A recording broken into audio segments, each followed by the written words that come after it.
యూట్యూబ్లో ఒక వీడియో చూసి సహాయం చేయడానికి ముందుకొచ్చాను. నమ్మలేకపోతున్నారా? అవును, ఇది నిజం. ఈ గిరిజన సమస్యల గురించి మనమైతే ఒక వీడియో చేయడం జరిగింది. ఆ వీడియో అందరికీ షేర్ చేసుకుంటూ వెళుతూ 2 రాష్ట్రాలు దాటుకుని కర్ణాటక వరకు వెళ్ళింది.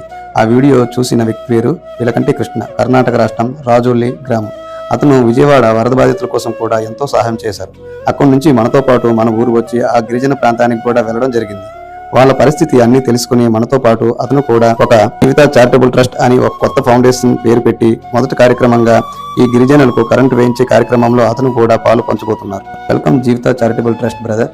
మీరు మొదలు పెట్టబోయే ఈ ఫౌండేషన్ మా ద్వారా ఈ కార్యక్రమంతో చేస్తున్నందుకు చాలా సంతోషం. మమ్మల్ని నమ్మి మీరు 2 రాష్ట్రాలు దాటుకుని మరీ రావడం మాకు ఎంతో గర్వకారణంగా ఉంది. ఇలాగ మీరు ఇంకెన్నో మంచి పనులు చేస్తూ ఈ ఫౌండేషన్ ని జీవిత చారిటబుల్ ట్రస్ట్ అనే పేరు ఉన్నత స్థాయికి ఇంకా అందరికీ తెలిసే విధంగా ఇంకెందరికో సహాయం చేసే విధంగా చేస్తారని మరీ కోరుకుంటున్నాం బ్రదర్.